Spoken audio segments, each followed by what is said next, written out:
Pernah nggak sih Anda berdiri di depan tembok, udah ngebayangin warna baru yang keren banget, tapi langsung pusing mikirin mulainya dari mana? Tenang-tenang, dalam beberapa menit ke depan, kita bakal bongkar tuntas semua rahasianya. Kita ubah keraguan Anda jadi hasil cat yang mulus, sehalus kerjaan profesional. Yuk kita mulai? Kita semua pasti pernah lihat deh hasil cat yang belang-belang, gampang ngelupas atau nggak rata.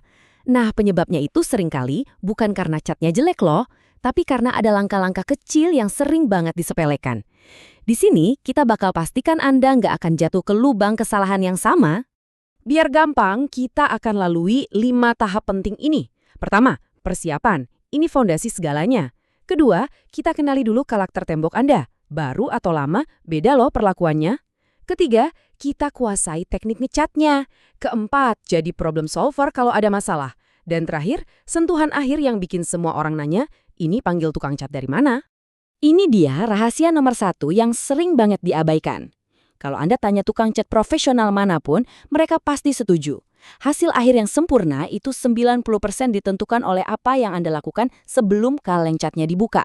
Jadi yuk, kita bangun fondasinya yang kokoh dulu. Anggap aja ini kayak koki yang lagi nyiapin semua bahannya sebelum masak. Siapkan seluruh amunisi ini dari awal, dijamin proses mengecat nanti bakal lancar jaya.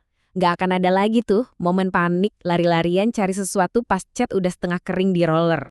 Perhatikan ya, urutan ini penting banget dan nggak bisa dibolak-balik. Setiap langkah ini jadi dasar buat langkah berikutnya. Coba bayangin, kalau Anda lupa ngamplas pelambur yang udah kering, tembok Anda bakal kelihatan bergelombang selamanya di bawah cat baru. Jadi, setiap langkah ini wajib hukumnya. Oke, permukaannya udah siap. Sekarang saatnya kenali lawan kita. Soalnya tembok baru yang masih gres butuh perlakuan yang beda banget sama tembok lama yang udah punya banyak cerita dan pengalaman. Yuk kita lihat bedanya di mana? Intinya simpel banget kok. Tembok baru itu butuh kesabaran, biarin dia kering dan mateng dulu. Sementara tembok lama butuh investigasi. Cek dulu ada kerusakan apa aja yang perlu diperbaiki. Mengecat tembok baru yang belum siap itu sama aja kayak buang-buang uang dan tenaga. Serius?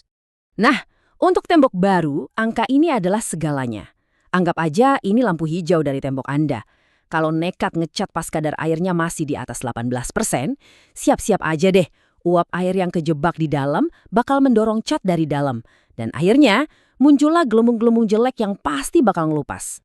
Ini nih, tes supaya gampang dan cepat buat tembok lama. Cukup gosokkan telapak tangan Anda ke dinding. Kalau ada sisa bubuk putih kayak kapur nempel di tangan, itu tandanya lapisan cat lama udah mati. Cat baru nggak bakal nempel sempurna di atasnya. Jadi lapisan ini wajib dibersihin sampai tuntas. Oke, persiapan udah beres. Sekarang kita masuk ke bagian yang paling seru dan memuaskan, mainin warnanya. Tapi, tunggu dulu, ngaplikasiin cat itu bukan cuma asal oles ya. Ada tekniknya biar hasilnya rata, mulus, dan nggak ada jejak roller sama sekali.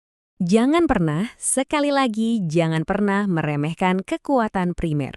Apalagi untuk tembok baru atau pas mau ganti warna drastis dari gelap ke terang. Anggap primer ini kayak lem super antara tembok dan cat baru Anda. Dia yang memastikan warna akhirnya nanti bakal keluar sempurna dan nempelnya jauh lebih awet. Selalu mulai dari atas, baru bergerak ke bawah. Logikanya gampang banget. Dengan cara ini, kalau ada tetesan cat, Anda bisa langsung rapiin pas ngerjain bagian di bawahnya. Mulai dari sudut-sudut dulu pakai kuas, baru deh isi area yang luas pakai roller. Lihat pola W ini bukan cuma gaya-gayaan loh, ini cara paling efektif buat nyebarin cat secara merata biar nggak ada garis-garis aneh dari roller. Percaya deh, ini salah satu trik simple yang langsung ngebedain hasil amatir sama hasil profesional. Di tahap ini, sabar adalah kunci utama. Mengecat lapisan kedua terlalu cepat, itu ibaratnya kayak nulis di atas tinta yang masih basah. Hasilnya pasti hancur dan berantakan, karena lapisan pertamanya jadi ikut keangkat. Selalu patuhi waktu tunggu yang ada di kaleng cat ya. Walaupun kita udah lakuin semuanya dengan benar, kadang masalah tetap aja bisa muncul, terutama di tembok lama. Yuk kita bahas musuh yang paling umum, dinding yang berkapur atau istilahnya chalking. Biasanya, penyebab dinding berkapur itu ada 2, kualitas catnya yang kurang oke atau catnya diencerin kebanyakan. Solusinya ada 3 langkah. Ingat, jangan tergoda buat langsung ditimpa cat baru ya. Itu cuma solusi sementara dan masalahnya pasti bakal balik lagi.